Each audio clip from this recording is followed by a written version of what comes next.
Election commission ने लोकसभा इंतखाबात 2024 को बताया तारीखी। कहा 64 करोड़ अफराद ने अपने हक़ राय दही का किया इस्तेमाल। तमाम वोटरों को सलाम।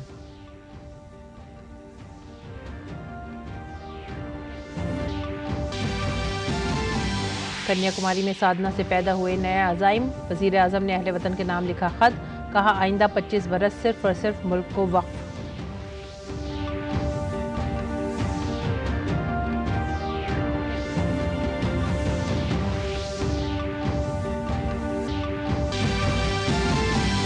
दर्जे हरारत में इजाफे के दरमियान दिल्ली में बढ़ता जा रहा है पानी का बहरान। दिल्ली हुकूमत की अर्जी पर सुप्रीम कोर्ट में समाअत। सुप्रीम कोर्ट ने 5 जून को अपर यमुना रिवर बोर्ड की मीटिंग तलब करने की दी हिदायत। 6 जून को सुप्रीम कोर्ट को मीटिंग के नताइज की देनी होगी जानकारी।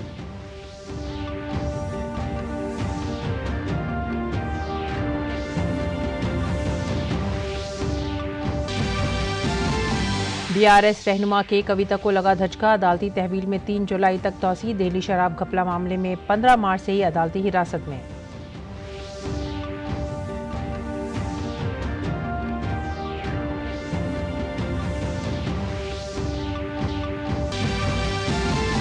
मुल्क की मुतादिद प्रेस कॉन्फ्रेंस की है। Chief election commissioner Rajiv Kumar ने लोकसभा इंतखाबात 2024 को तारीखी करार दिया।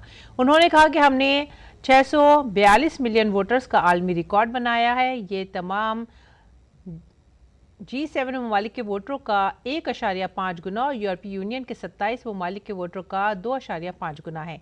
इन इंतखाबात में 64 करोड़ वोटरों ने अपने वोट डाले हैं, जिनमें 31 करोड़ से ज्यादा खवातीन भी शामिल हैं। We have created a world record of 642 million. It is a historic moment for all of us, for the nation as a whole.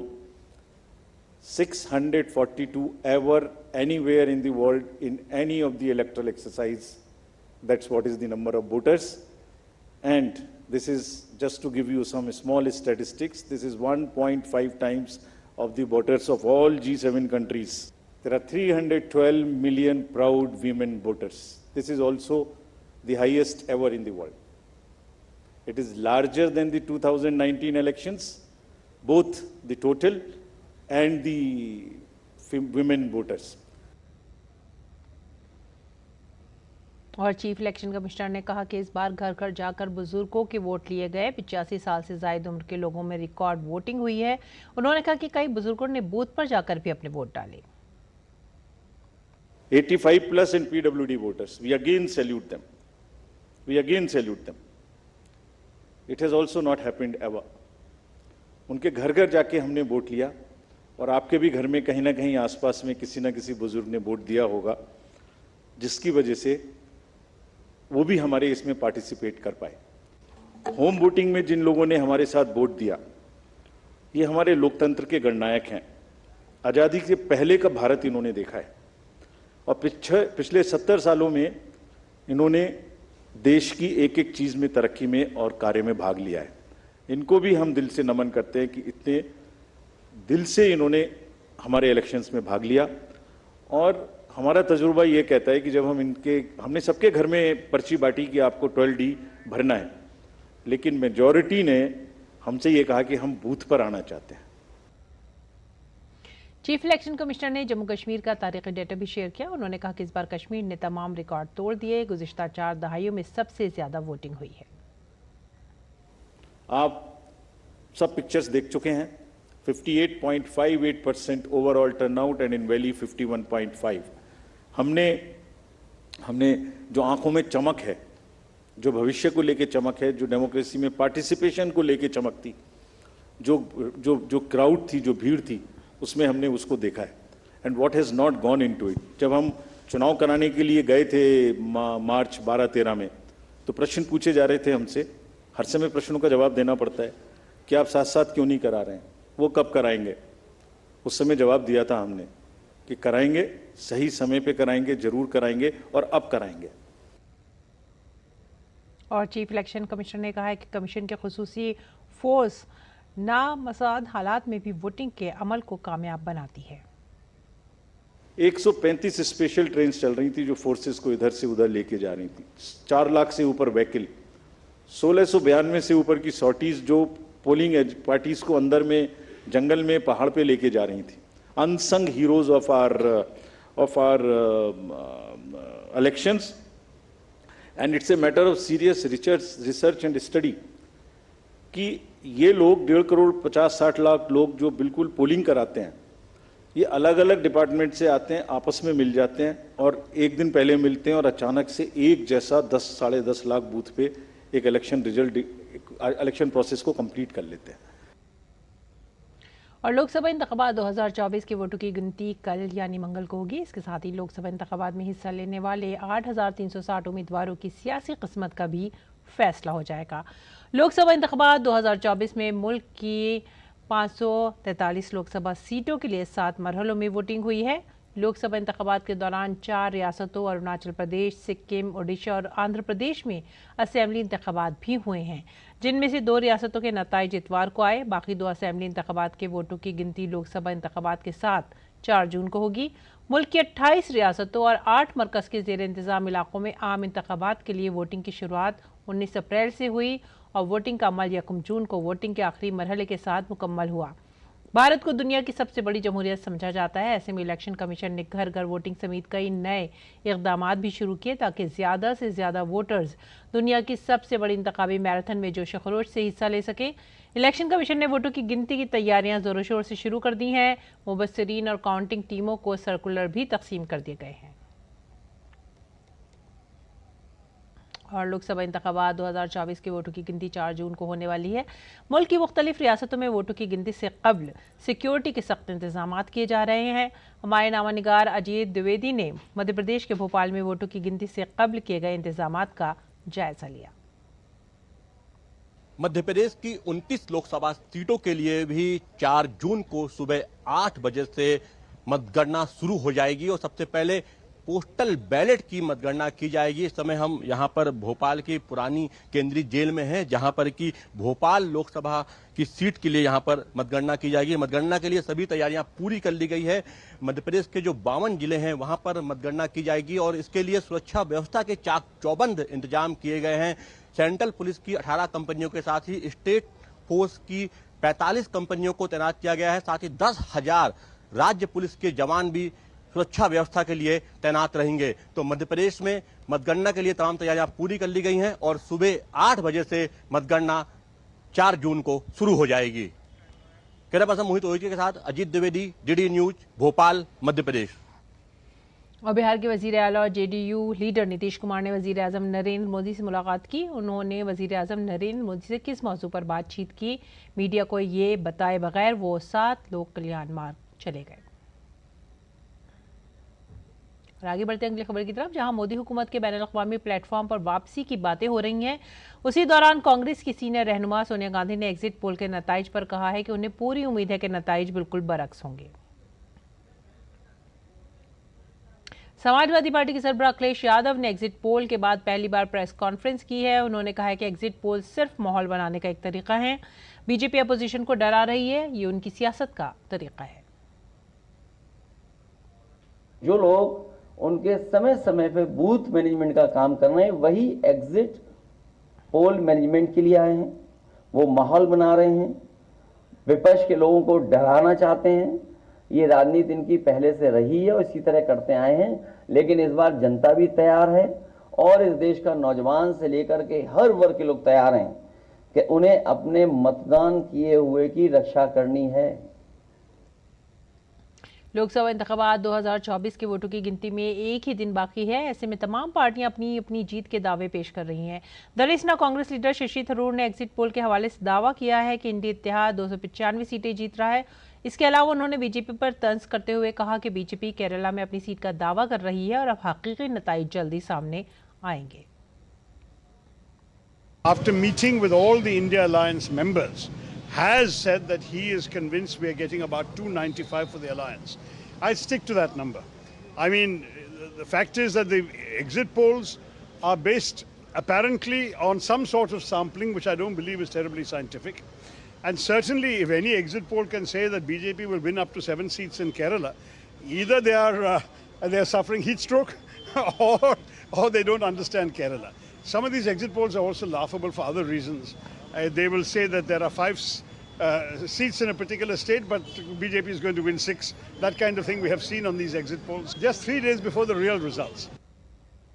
Exit poll के नताइज से पुरजोश योगी हुकूमत के वजीर और सहलदेव भारतीय समाज पार्टी के रहनुमा ओम प्रकाश राजभर ने वजीर आजम नरेंद्र मोदी की तीसरी बार हल्फ लेने की तारीख से मुतालिक एक बड़ा दावा किया है। राजभर ने दावा किया कि वजीर आजम मोदी 8 जून 2024 को तीसरी बार वजीर आजम के तौर पर हल्फ ले सकते हैं। जनता खुश होकर के मोदी जी के नाम पर वोट दे रही है। कहीं एक भी लाइन किसी योजना में मोदी जी योगी जी की राज्य में कहीं एक लाइन लिखा हो ये मुसलमानों को मत देना, कहीं है? ये सिर्फ नफरत कांग्रेस और सपा बसपा के लोग फैला रहे हैं। बीजेपी सिर्फ भाईचारा का काम करती है, मिल्लत का काम कर रही है। किस आधार पे चिल्ला रहे हैं? 8 जून को माननीय नरेंद्र मोदी जी तीसरी बार प्रधानमंत्री की शपथ लेंगे। अभी तो 4 को गिनती है, हम तो 8 वाली बात बता रहे हैं। और बीजेपी के आईटी सेल के सरबराह अमित वालवे ने मगरबी बंगाल की सूरत हाल पर सोशल मीडिया प्लेटफॉर्म एक्स पर एक पोस्ट लिखा है। अमित वालवे ने लिखा कि ममता बनर्जी ने मगरबी बंगाल को पुलिस स्टेट बना दिया है। पूरे बंगाल में बीजेपी के गिनती एजेंटों को डराने धमकाने और गैर कानूनी गिरफ्तारी की इत्तलात हैं, लेकिन टीएमसी हमें नहीं रोक सकेगी। बंगाल के लोग बीजेपी के साथ हैं। जर्मनी की वजारत खारजा ने लोकसभा इंतखाबात के कामयाब इनेकाद पर भारतीय इंतजामिया और भारतीय अवाम को मुबारकबाद पेश की है। सोशल मीडिया प्लेटफॉर्म एक्स पर एक पोस्ट में जर्मन वजारत खारजा ने लिखा, दुनिया के सबसे बड़े जमहूरी इंतखाबात का कामयाबी से इनेकाद करने पर भारतीय अवाम को मुबारकबाद। हम भारत की नई हुकूमत के साथ काम करने और भारत के साथ अपने ताउन को अगली सतह तक ले जाने के मुंतज़िर हैं। और लोकसभा इंतखाबात के बाद तमाम एग्जिट पोल्स एक बार फिर मोदी हुकूमत के क़याम का दावा कर रहे हैं। उधर चीन का रद्द-ए-अमल भी सामने आया है। चीन की जिनपिंग हुकूमत के सरकारी अखबार ग्लोबल टाइम्स ने भी नरेंद्र मोदी के एक बार फिर से वजीर आजम बनने के इम्कान को जाहिर किया है। यही नहीं, ग्लोबल टाइम्स में शाये मज़बून के मुताबिक नरेंद्र मोदी के तीसरी बार इक़्तिदार में आने से चीन और भारत के ताल्लुकात मज़ीद मजबूत होंगे। चीनी माहिरीन का कहना है कि दो तरफ़ा ताल्लुकात को सेहतमंद और मुस्तहकम तरक्की की राह पर लाने के लिए इख्तिलाफ़ात को मुज़ाकरात के ज़रिए हल करने की कोशिश की जाएगी। अप्रैल में अमरीकी मैगज़ीन न्यूज़वीक के साथ एक खुसूसी इंटरव्यू में वज़ीर आज़म मोदी ने चीन के साथ ताल्लुकात को भारत के लिए अहम करार दिया था। इसके अलावा चीन के रिसर्च डायरेक्टर क्यानफेंग ने वज़ीर आज़म के बारे में बड़ी बातें कहीं। उन्होंने कहा कि मोदी भारत को तीसरी बड़ी मईशत बनाने पर तवज्जो देंगे। काबिल ज़िक्र है कि मुल्क में असल इंतखाबी मंजरनामा मंगल को उस वक्त वाज़ेह हो जाएगा जब इलेक्शन कमीशन ऑफ इंडिया सरकारी इंतखाबी नताइज का ऐलान करेगा। इस बीच नाइजीरिया ने दुनिया की सबसे बड़ी जमहूरियत में तारीखी इंतखाबात के कामयाब इनेकाद पर भारत को मुबारकबाद दी है। नाइजीरिया के वज़ीर ख़ारजा यूसुफ मेटातोजर ने इंस्टाग्राम पर पोस्ट करके वज़ीर ख़ारजा डॉक्टर एस जयशंकर को मुबारकबाद दी। उन्होंने पोस्ट किया, 44 दिन तक जारी रहने वाला ये तारीखी इलेक्शन अब तक का सबसे बड़ा इलेक्शन था। 1.4 बिलियन की आबादी में से 968 मिलियन से ज़्यादा अहल वोटर्स ने इसमें हिस्सा लिया। नाइजीरिया के वज़ीर ख़ारजा ने कहा कि अफ्रीका की सबसे बड़ी जमहूरियत के तौर पर नाइजीरिया अपनी D4 ख़ारजा पॉलिसी एजेंडे के तहत जमहूरियत की तायद में भारत के साथ खड़ा है। कर्नाटक कानून साज कौंसिल की 17 सीटों पर 2 मरहलों में वोटिंग होनी है। पहले मरहले की 6 सीटों के लिए आज वोटिंग हुई। दूसरे मरहले में 11 सीटों पर 13 जून को वोटिंग होगी। आपको बता दें कि पहले मरहले के लिए कुल 78 उम्मीदवार मैदान में हैं। कांग्रेस ने तमाम 6 सीटों पर अपने उम्मीदवार खड़े किए हैं। वहीं बीजेपी ने 4 और जेडीएस ने 2 सीटों पर उम्मीदवार खड़े किए हैं। और वज़ीर आज़म नरेंद्र मोदी ने हमवतनों को मुखातिब करते हुए ख़त लिखा है। वज़ीर आज़म ने ख़त 1 जून को कन्याकुमारी में 45 घंटे की साधना के बाद दिल्ली वापस आते हुए हवाई जहाज़ में लिखा। वज़ीर आज़म ने ख़त के ज़रिए पैगाम दिया कि कन्याकुमारी में साधना से नए अज़ाइम पैदा हुए हैं। उन्होंने ख़त में लिखा है कि जमहूरियत के सबसे बड़े त्यौहार यानी जमहूरियत की माँ का एक मरहला 1 जून को मुकम्मल हो गया है। 24 के इस इलेक्शन में इतने खुशकुन इत्तफ़ाक़ात हुए हैं। वज़ीर आज़म ने लिखा कि अमृतकाल के इस पहले लोकसभा इंतखाब में मैंने मेरठ से मुहिम शुरू की थी, जो 1857 की पहली आज़ादी की जद्दोजहद के लिए तरकीब का मकाम है। माँ भारती की परिक्रमा करते हुए इस इंतखाब की मेरी आखिरी मीटिंग पंजाब के होशियारपुर में हुई। वज़ीर आज़म ने अपने ख़त में कोरोना के दौर का भी जिक्र किया। उन्होंने लिखा कि जब गरीब और तरक्की पजीर ममालिक के बारे में खदशात जाहिर किए जा रहे थे, लेकिन भारत की कामयाब कोशिशों से बहुत से ममालिक को हौसला और ताउन मिला। ख़त में वज़ीर आज़म ने मुल्क के गवर्नेंस मॉडल का भी जिक्र किया। वजीर आजम ने लिखा कि आज भारत का गवर्नेंस मॉडल दुनिया के कई ममालिक के लिए एक मिसाल बन चुका है। सिर्फ 10 सालों में 25 करोड़ लोगों को गुर्बत से निकालना बेमिसाल है। वजीर आजम ने लिखा कि भारत की डिजिटल इंडिया मुहिम आज पूरी दुनिया के लिए एक मिसाल है कि किस तरह हम गरीबों को बाइख्तियार बनाने, शफाफियत लाने और उन्हें उनके हुकूक दिलाने के लिए टेक्नोलॉजी का इस्तेमाल कर सकते हैं। भारत में आज सस्ता डेटा, मालूमात और खिदमात तक गरीबों की रसाई को यकीनी बनाकर समाजी मसावात का जरिया बन रहा है। वजीर आजम ने ख़त्मे G20 का भी जिक्र किया। वजीर आजम ने लिखा कि G20 की कामयाबी के बाद दुनिया भारत के किरदार को खुलकर तस्लीम कर रही है। आज भारत को ग्लोबल साउथ की एक मजबूत और अहम आवाज़ के तौर पर तस्लीम किया जा रहा है। उन्होंने ये भी लिखा कि भारत को एक तरक्की याफ्ता भारत बनाने के लिए हमें बरतरी को बुनियादी जज्बा बनाना होगा। हमें रफ्तार, पैमाना, दायराकार और मयार चारों सिमतों में तेज़ी से काम करना होगा। लोगों को मुतासिर करते हुए वजीर आजम ने लिखा, आइए अगले 25 साल सिर्फ मुल्क के लिए वक्फ करें। मुल्क की तवानाई को देखकर कह सकता हूं कि मकसद ज़्यादा दूर नहीं है। आइए हम तेज़ी से आगे बढ़ें, मिलकर बढ़ें और भारत को तरक्की याफ्ता बनाएं। इंतखाबी नताइज से पहले बीजेपी की एक बड़ी मीटिंग हुई। बीजेपी की ये मीटिंग पार्टी सदर जेपी नड्डा की रिहाइशगाह पर हुई। इस मीटिंग में वजीर दाखिला अमित शाह, वजीर दिफा राजनाथ सिंह, तंजीम के जनरल सेक्रेटरी BL संतोष, शिव प्रकाश, मनसुख मंडाविया, अश्वनी वैष्णव, बीजेपी के जनरल सेक्रेटरी तरुण चुग और विनोद तावड़े मौजूद थे। 4 जून को होने वाले लोकसभा इंतखाबात की गिनती से कबल भारतीय जनता पार्टी की इस मीटिंग को काफ़ी अहम करार दिया जा रहा है। ख्याल किया जाता है कि इस मुलाकात में मुस्तकबिल की हिकमत अमली पर तबादला ख्याल किया गया। आगे बढ़ेंगे अगली खबर की तरफ। दिल्ली शराब पॉलिसी घपला मामले में BRS लीडर के कविता और दीगर मुलजिमों की आज राउज एवेन्यू अदालत में पेशी हुई। अदालत ने के कविता की अदालती हिरासत 3 जुलाई तक बढ़ा दी है। गुज़िश्ता समाअत में अदालत ने ED की सप्लीमेंट्री चार्जशीट का नोटिस लिया था और के कविता और जनप्रीत सिंह के लिए प्रोडक्शन वारंट जारी किया था।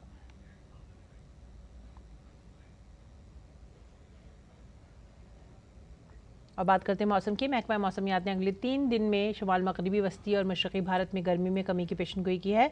महकमा मौसमियात ने कहा है कि हिमाचल प्रदेश, राजस्थान, मध्य प्रदेश और छत्तीसगढ़ के कुछ हिस्सों में शदीद गर्मी की सूरत हाल बरकरार है। जम्मू कश्मीर, लद्दाख, पंजाब, हरियाणा, चंडीगढ़, दिल्ली, उत्तर प्रदेश और उड़ीसा में भी इस महीने की 4 तारीख तक शदीद गर्मी रहेगी। महकमा मौसमियात ने मुल्क के बाकी हिस्सों में ज़्यादा से ज़्यादा दर्जा हरारत में बड़ी तब्दीली न होने की पेशनगोई की है।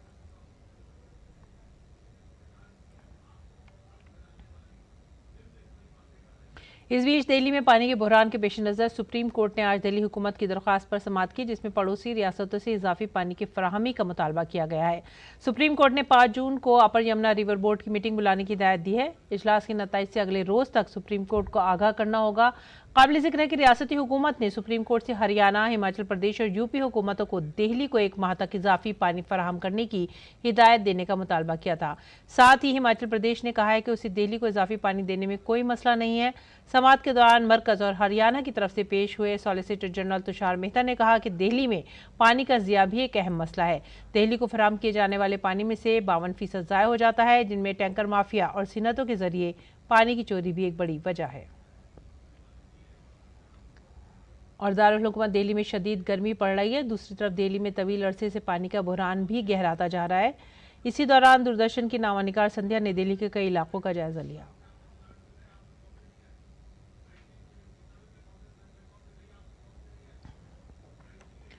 रहीमन पानी राखिए, बिन पानी सब सून। जी हाँ, यही हालात हैं राजधानी दिल्ली के, जहाँ पर पानी के बगैर सब कुछ सूना सा है। ना तो यहाँ मोती की चमक है और ना ही लोगों के घरों में जो बर्तन हैं उनमें पानी। आइए कुछ लोगों से हम बात करते हैं और उनसे जानते हैं कि इस भीषण गर्मी में किस तरह की समस्या से उनको दो चार होना पड़ रहा है, किस तरह की परेशानियों का सामना आपको करना पड़ रहा है। आपको पानी मिल रहा है? हर साल की कहानी है मैम। ये यहाँ संजय कैंप में हर साल यही होता है। ये इतना बड़ा आबादी में एक ही टोटी है और एक ही टोटी में बहुत दूर दूर से लोग आ रहा है पानी। ये पानी पीते हैं तो हम लोग बीमार भी पड़ते हैं। खराब पानी है और गला भी बैठ जाता है। और दूसरी बात मजबूरी में पी रहे हैं। पानी आता है 30 लीटर दिन में मिलता है। 30 लीटर में नहाए बच्चा नहाएगा, कपड़े धोएगा, कूलर में डालेगा। गर्मी कितनी हो रही है। पानी का टैंकर आता है, टैंकर पे इतनी हाई तौबा होती है ना, जिसकी कोई बात ही नहीं है। बहुत परेशानी है, दोपहरी और हो जाता है पानी के चक्कर में। पानी जिसको मिलता है उसको तो दिक्कत नहीं है, जिसको नहीं मिल रहा है वो तो लाइन में लगेगा ना बेचारा। पानी भरने के लिए वेट करता है तो नौकरी काम पे नहीं पहुंच पाता और काम देखे तो पानी नहीं मिलता है। पानी की इतनी बहुत परेशानी है यहाँ कि यहाँ हमें पानी भी मिलना मुश्किल हो जाता है। गर्मी में थोड़ी परेशानी होती है पानी की, पीने का भी यही है और खाने का भी यही, हम इसी को यूज करते हैं। तो देखा आपने कि राजधानी में लोग किस तरह से परेशान हैं और उन्हें पीने के लिए पानी तक मुहैया नहीं है। लोगों का साफ तौर पर कहना है कि गर्मी इतनी पड़ रही है लेकिन पानी उसके मुकाबले बूंद बूंद हमें उसके लिए भी तरसना पड़ रहा है। और लोगों का साथ में ये भी कहना है कि हम लंबी लंबी कतारों में लगते हैं, टैंकर ज़रूर आता है लेकिन वो भी उतने अनुपात में नहीं आता है जितनी कि लोगों को पीने के पानी की ज़रूरत है। कैमरा पर्सन नवीन के साथ मैं संध्या शर्मा, DT न्यूज़। रुख करेंगे असम का। गुवाहाटी समेत असम के कई हिस्सों में शदीद बारिश हुई है। बारिश से असम के 13 अजला में सैलाब आ गया है, जिसकी वजह से 564 गांव मुतासिर हुए हैं। मौसम की तब्दीली के साथ ही असम में दर्जा हरारत में कमी दर्ज की गई है और लोगों को गर्मी से राहत मिली है। इसके साथ ही सैलाब ने खौफनाक शक्ल इख्तियार कर ली है। 1 जून को रियासत में तूफान रैमल और तोदे खिसकने के वाक़ये के बाद मुसलसल बारिश की वजह से 8 अफराद की मौत हो चुकी है। 28 मई से अब तक सैलाब और बारिश की वजह से 14 अफराद हलाक हो चुके हैं, वहीं 2 लोग लापता हैं। रियासत में कोपैली, बराक और कुशियार नदियां खतरे के निशान से ऊपर बह रही हैं। असम और दीगर पड़ोसी रियासतों के कई हिस्सों में मुसलसल बारिश के बाद ब्रह्मपुत्र नदी के पानी की सतह भी बढ़ रही है। सैलाब से मुतासिर होने वाले 13 अजला में हैलाकांडी, करीमगंज, होजई, धेमाजी, कामरूप, डिब्रूगढ़, नागांव, मोरीगांव, कछार, जुनूबी सलमारा, कार्बी आंगोंग वेस्ट, गोलाघाट और दीमा हिसार शामिल हैं।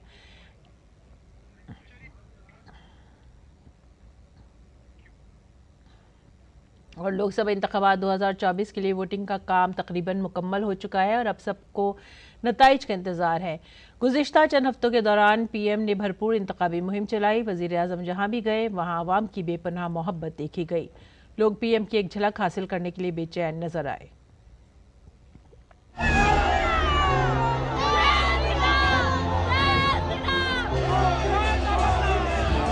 जोश, मसरत और अपने महबूब रहनुमा की एक झलक देखने की ख्वाहिश।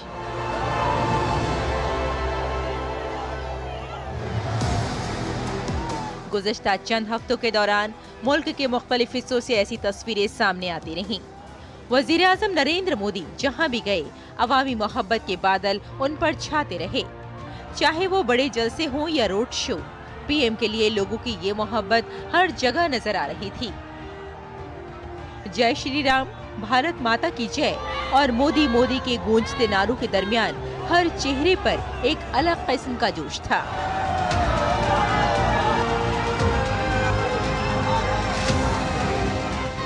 अवामी मोहब्बत का ये समंदर PM को बार बार मुतासिर करता रहा और उन्हें जज्बाती बनाता रहा। रियासतें और शहर मुख्तलिफ हो सकते हैं, लेकिन हर जगह लोगों का जोश और मोहब्बत में कोई कमी नहीं थी।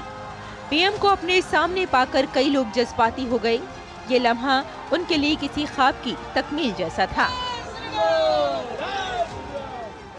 आज मेरा सपना पूरा हो गया। महिला प्रकोष्ठ की जिलाध्यक्ष कुसुम बैठी थी। आज से मिलकर मेरा सपना पूरा हो गया। आज सपना पूरा हो गया। जय श्री राम, जय श्री राम। वज़ीर आज़म को आवाम से मिलने का ऐसा प्यार और लगाव था कि आवाम के अंदर जो जज्बात पैदा हुए वो खुशी के आंसुओं की सूरत में बाहर आने लगे। वो बहुत अच्छे से हमारे साथ उनकी बात भी हुए। हमने जय श्री राम की ध्वनि भी दी। ভগবান দেখেছি আজকে আমরা, এটা আমাদের সবচেয়ে বড় পাওয়া। বিজেপি করার এটাই আমাদের একটা প্রধান লক্ষ্য ছিল। তো আজকে আমাদের সার্থক বিজেপি করতে পেরে। জয় শ্রী রাম। PM मोदी के लिए ये मोहब्बत और नस्ल हर तबके में नजर आती थी। नौजवानों और बच्चों के साथ साथ मुल्क की नारी शक्ति भी आशीर्वाद देने के लिए आगे आई। कितने नौजवानों ने अपने जज्बात को कागज पर तराश कर इकट्ठा किया। PM हर बार दिल की गहराइयों से इस मोहब्बत के लिए इजहार तशक्कुर करते रहे। बेटी आप हाथ नीचे करो, मैं आखिर में इसको ले लूंगा आपसे। आप हाथ नीचे करो, मैंने देख लिया है। आप बड़े प्यार से चित्र बना के लाई हो। मेरी टीम आकर के ले लेगी। बेटा रोना मत, रोना मत बेटा, बस मुझे मिल जाएगा बेटा, मैं ले लूंगा। थैंक यू बेटा, थैंक यू। मदर्स डे पर सबसे ज्यादा दिल को छू लेने वाला मंजर था जब बहुत से नौजवान पीएम मोदी की मरहूम वालिदा की तस्वीर लेकर आए थे। मोहब्बत के इस जज्बे को देखकर पीएम मोदी जज्बाती नजर आए।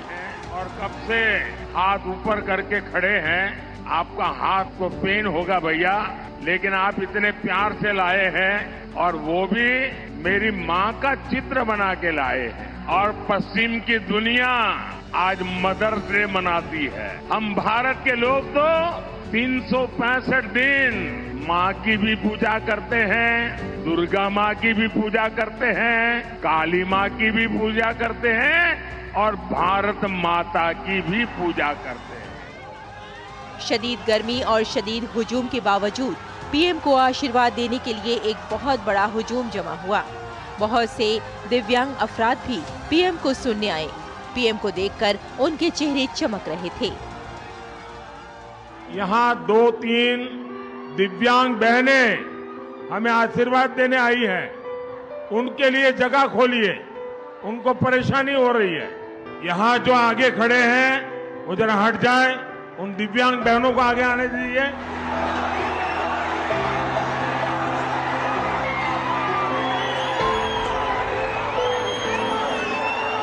मैं तब तक आगे भाषण नहीं करूंगा जब तक इन बहनों की व्यवस्था नहीं होती है। मैं इन बहनों की तकलीफ नहीं देख सकता हूँ। अवामी जलसों से लेकर रोड शो तक अवाम के साथ पीएम मोदी का दिली रिश्ता हर जगह साफ नजर आया। पीएम मोदी को देखकर हर बार लोगों के चेहरे चमक उठे। वजीर आजम मोदी इस मोहब्बत और आशीर्वाद के लिए बार बार अवाम के सामने सर झुकाते रहे। Bureau report, DD news, Urdu खबरें। इसी के साथ ही आप हमारी पूरी टीम को दीजिए इजाजत। आदाब।